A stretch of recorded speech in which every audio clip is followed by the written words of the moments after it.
future and a hope. You will make it through, that's who you are. Welcome to Determined Women of Destiny with your host, Yvonne, the Motivator Man. Hey, good people. I am so glad you decided to join me today on Determined Women of Destiny. And yes, I am your host, Yvonne, the Motivator Man. I am excited to have with me today not only a friend, a sister in Christ, but a mom and grandmom in the struggle. Welcome to the show, Stephanie Howard. Thank you, Yvonne, the Motivator Man. How are So you glad to be doing? here. Oh, I'm so glad to have you because you have a phenomenal story about your journey. And I believe that every woman that's watching today will be touched and encouraged with the story that you have. So let's just jump right on into it. You are an author of 2 books, right? Yes, ma'am. If some people remember, Stephanie was on the show before when I was on Church Talk Radio, and she had just written her first book, Come Out of the Cave. Am I correct? That's correct. Come out And of the cave, you're not done yet. yes, and this was a book to inspire and encourage women of a certain age, people of a certain age, to let us know that, you know what, just because we got gray hair don't mean that the party is over. The music is still playing and we're still expected to dance. So this second book, much, much different. Yes. Tell us about how you started writing. Well, I started writing as a child, Mhm. and I was extremely shy. I'd be in a room with my mouth completely shut, but I was observing everything around me, everybody around me. And then I would get home and write people a 10-page letter. So I had plenty to say, but I was just too shy to say it verbally. People told me as a child they think there would be things that I wrote, such as poems and things, and I was constantly met with, "You wrote this? You wrote this?" When I was in college, I wrote a paper about reverse discrimination, and I was late. I think I was a day or two late. So they were supposed to take points off because it was late. And the instructor called me in his office and he looked at me very sternly and said, "Where did you get this from?" And I said, "I wrote it." He Wow. said, "You wrote this?" I said, "Yes, I did." And he stared at me to see if I was lying and I didn't crack. And he threw the paper back at me with a perfect score. He said, "I can't take anything off of this." Wow. Yeah. So it's been my form of communication of choice. Wow, that's incredible. I've never heard a writer say that writing was their form of communication that they choose more than anything. They say, "Oh, I like to see the story development, all that other stuff." But you're probably a texting individual, ain't you? Because since writing is your mode of communication, you're like, okay, I'll text you. Hello. Because then, see, for me, 5 minutes equals 15 texts, right? So That's I'll true. call you, but it probably doesn't bother you because you're a writer. Yeah. That finger gets kind of busy, but yeah. So at a young age, you knew this was your love, and that is just amazing. Your second book, right? Yes, ma'am. That book talks about the loss of your daughter, and tell us about that. Well, it actually started that way, Mhm. but now it has grown to encompass a whole lot more. Basically, I had my 18-year-old daughter 6 months after a high school graduation, on the precipice of a brand new life of independence and college, and stepping out to find out who she really was without being under the thumb of mom and school. Right. the life that she had before. She got pregnant, Mm-hmm. and the young man denied that he was the father. My daughter was full of promise, um, and she took on the task. She said, "I'm going to hold my head up." She had been uh, what's the word? She had been approved to attend Hampton University in the fall, so she switched gears, and we're from New York, so she she applied for a local college instead. Uh, However, she started to feel kind of ill, and they didn't really put their fingers on it. Nobody really dug into it. So right before Christmas, she became very ill.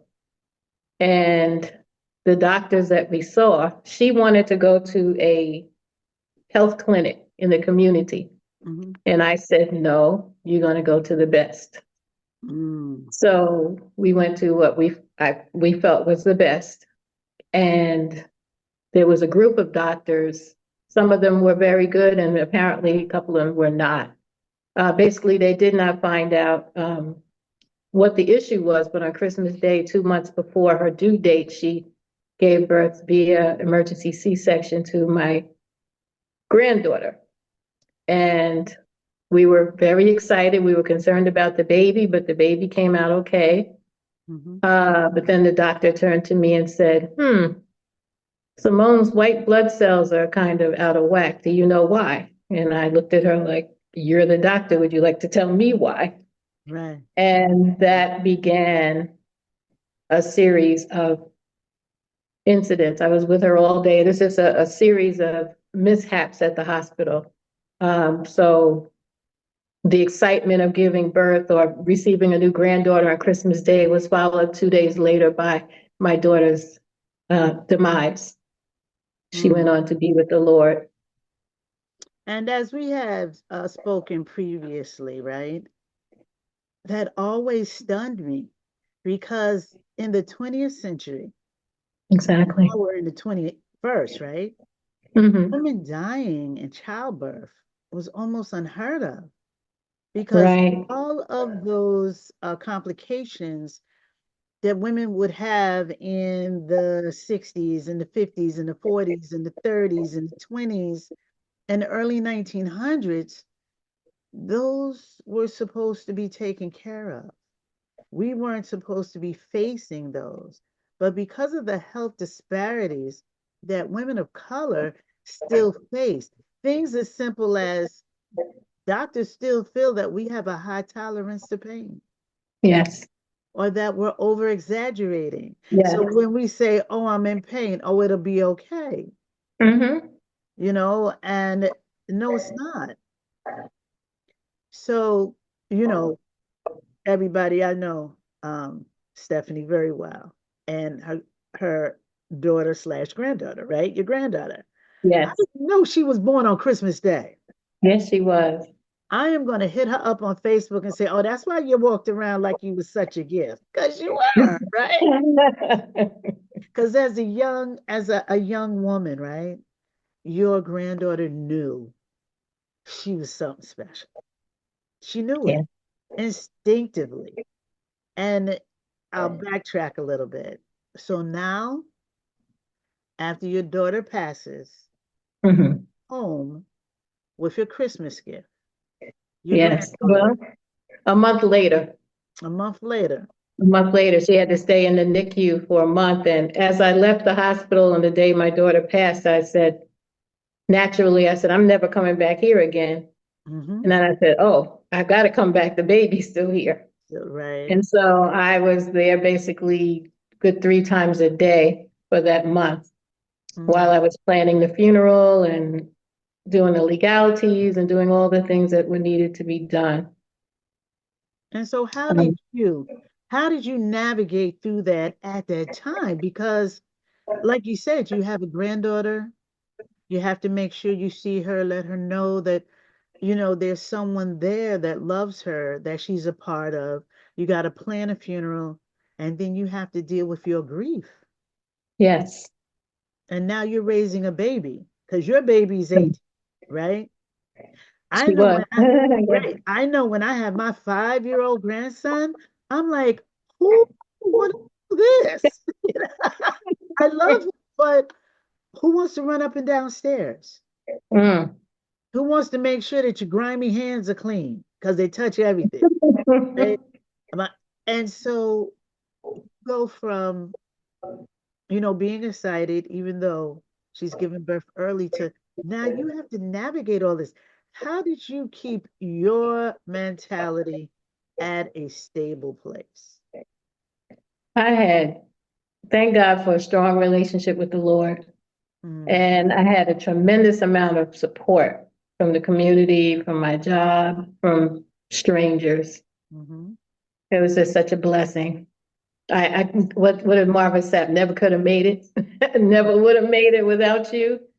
So Amen. it was the support system that was able to uphold you and encourage you through this journey. So now, precious granddaughter is coming home, Mm-hmm. and you have to make place for her, right? Yes. And you Yes. gotta make sure there's a room and there's all of the stuff that a brand new baby girl gets to have, you know. Uh, Mhm. Tell us about that journey. It was interesting. I especially remember her first Christmas, which was her first birthday, as well as the anniversary of my daughter leaving. And I always try to keep a smile on my face. Even when I visit her in the NICU, I would always smile and I would always say, Destiny. And I would just touch her and rub her and just try to keep smiling. But on the inside, it was kind of tough. And I have a close sister cousin who lived in California, and we had that 3 hour time gap. So my 3 a.m. was her midnight. Oh, And we spent many times on the phone at 3 a.m., me crying and her wow. listening, being there for me. But Was God there is great. was there ever a time that you were like, I don't know if I can do this? Oh, God. Yes, most of the time. Most of the time.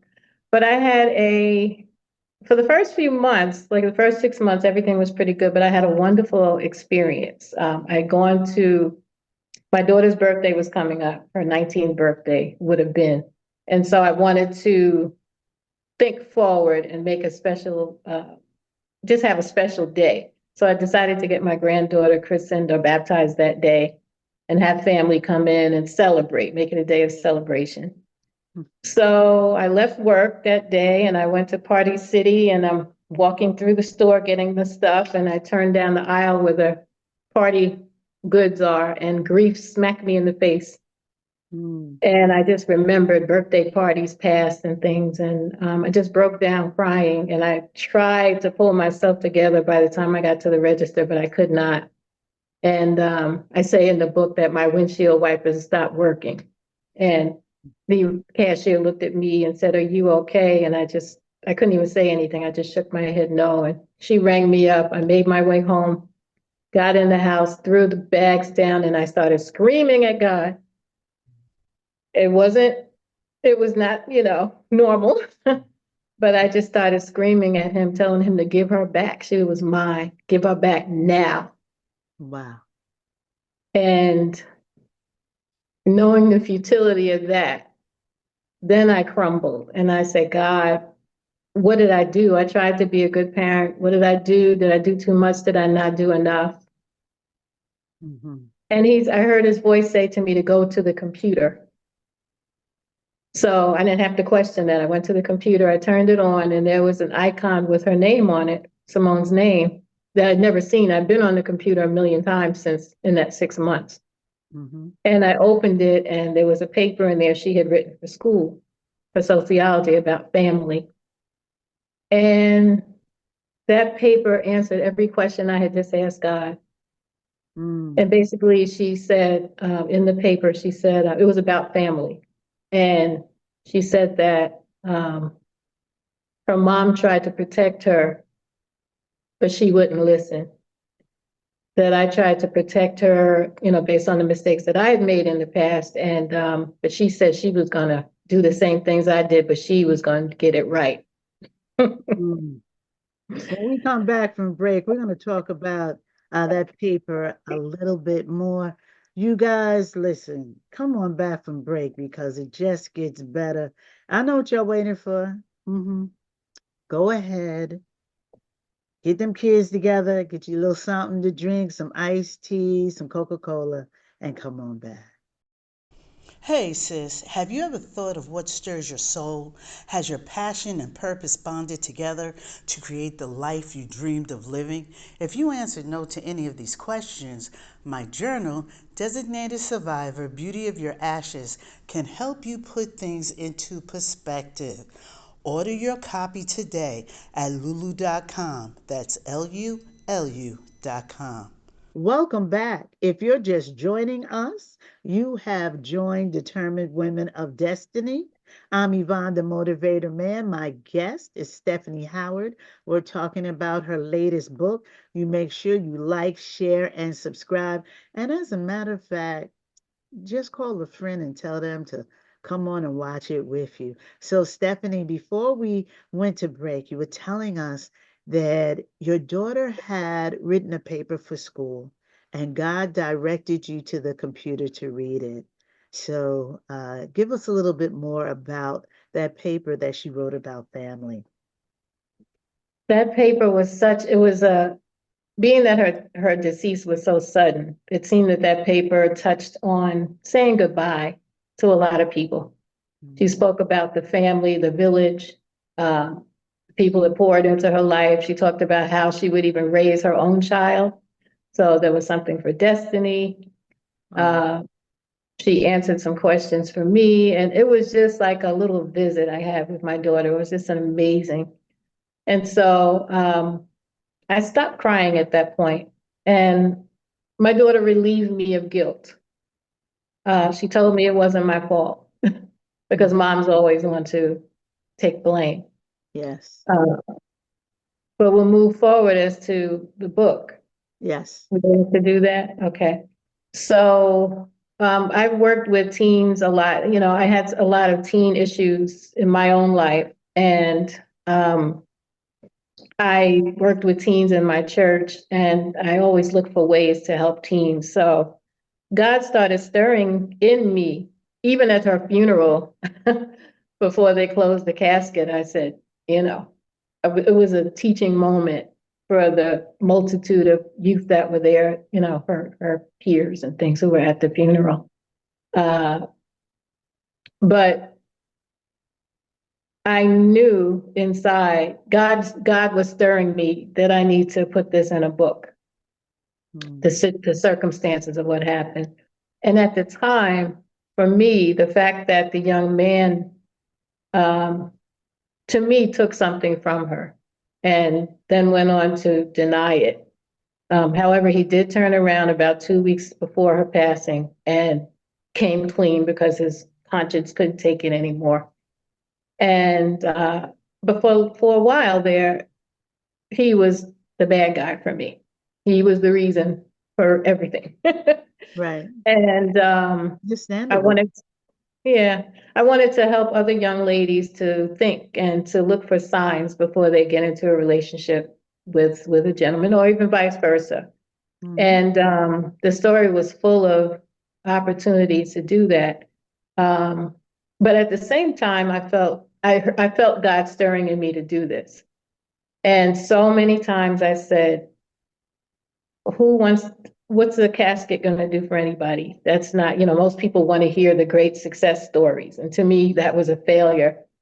And it was a time that honestly, I felt my womb closed, my womb of creativity.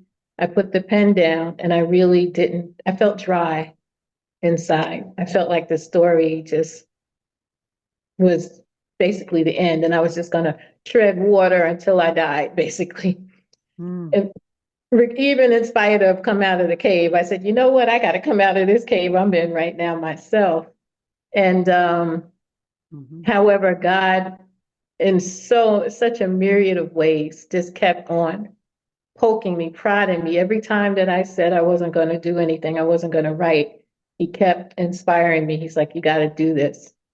And he ultimately let me know that I'm not my own, that I'm just his mouthpiece or his pen.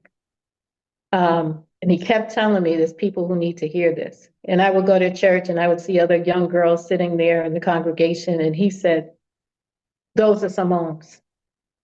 Wow. Wouldn't you want to help them? Wouldn't you want to keep them? You don't know where they're planning to go tonight. Wow. And you have the answer and you're not giving it. And I was like, oh my God. So he just continued even up to a few weeks ago. One night was really funny. I would be on the recliner. I have this book. My daughter wore a pink sparkly gown to her prom. So I went and I bought this book, this pink sparkly notebook. Mm-hmm. And I had her picture inside that was supposed to inspire me. And one night I was just on the couch and the recliner and I fell asleep. I'm in the house alone. All of a sudden I feel something slap me in the bottom of my foot. I'm like, okay, I'm up. God is like, I'm not playing with you. I need this done. Mm-hmm. So this would be her 25th year. Mm-hmm. My granddaughter will be 25 this Christmas. And it's taken me all this time, but it has been a journey. Whereas at first I thought that he was the antagonist. That's the word, right? Antagonist. Mm-hmm. But I began to see when you point your finger at one person, what do they say? There's four more pointing back at you. And I began to see so many things where so many of us didn't mean any harm, even him. He didn't really mean any harm. He was young and, but it was just a healing journey and it just mushroomed. I wrote the manuscript. I thought I was about done finally. And then a voice says to me, now write your story. And I said, get thee behind me, Satan, you a lie. I done wrote enough. Okay. I have listened to God. See, that's when we start talking in that voice, right? I have Okay. listened to God. To God. I have done what I have been commissioned, and I am finished. There you go. It is finished. And And I then you gave up get, the ghost. right, And you so, get a stirring in the middle of the night, and you wake up, and then there's a download, and you're like, okay. I know, I'm like, okay, I'll do it. I'll do it. it was such an undressing, it was unveiling, and it was so uncomfortable. But what made me know it was God, he said, I gave it to you, now I need you to give it back to me. And I was like, well, devil wouldn't have said that. So I knew it was God. And so then I went on to write a very vulnerable account of my own life. And that's in there as well. But And think of how many people you're going to help, and how many people will be healed, right? Because they always say, well, you can't have a testimony without a test, mhm, and our life, everything we go through is not for us. It's for us right. to learn the lesson and to give to someone else. So every grieving mother, every grieving grandmother that gets to read your book, number one, feels like I'm not alone. And number two, understands that grieving is a process. Yeah. Because I've always known you to be happy-go-lucky. There's always a big bright smile. You're always willing to help. You're always encouraging, right? Thank you. So knowing you, I would say, well, that you ain't never had a bad moment with this. And when I Ooh. asked, you said, girl, yes. you know. So, we just don't know what people go through, right? And how they go through it, or even why they go Yeah. through it. But you get through it. You definitely do. Now, Destiny is 25. Destiny is a mom of three beautiful children, married with kids. Yes. I Mm. remember, I remember one time I saw her on Facebook, right? And she's cleaning off her mother's gravesite. Yes. And I was like, this is a kid that was raised with the memory of her mother that is so clear to her that she knew that it was part of her journey to make sure that her mother's gravesite is always taken care of, always taken care of. And to me, that was touching. That brought water to my eyes. It Yeah. was it was just so touching. And see, that could only happen because grandma kept mommy's life alive, her spirit alive with stories and songs and all of the stuff that sometimes we think is unimportant, but very, very Mhm. important to the person that needs it the most. And before we run out of time, because these recordings, they don't want you to be great. Tell us how we can get a copy of not only your first book, but your second one. Yes, Come Out of the Cave, You're Not Done Yet was published in 2018, and Mhm, it's available on Amazon. My second book mhm. is called Simone's Song, I love.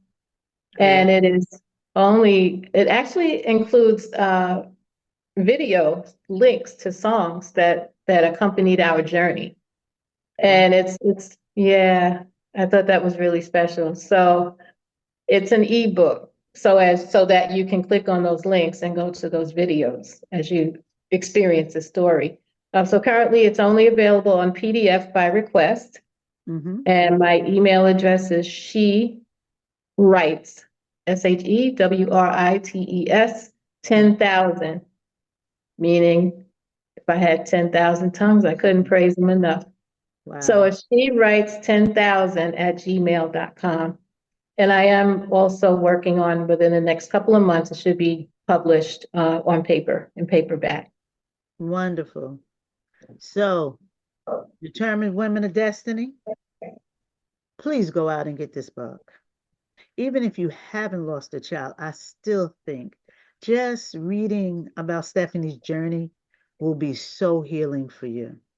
As a woman, share it with your teenagers because they need to know also. And like Stephanie said, we got to teach them how not to fall into pitfalls so that we can get them to the next level where they need to be. So, everybody, as this show comes to the end, what I always say, y'all keep doing what you're doing until what you're doing gets done. Stephanie, thank you for sharing this time with me and information about how we can purchase your books.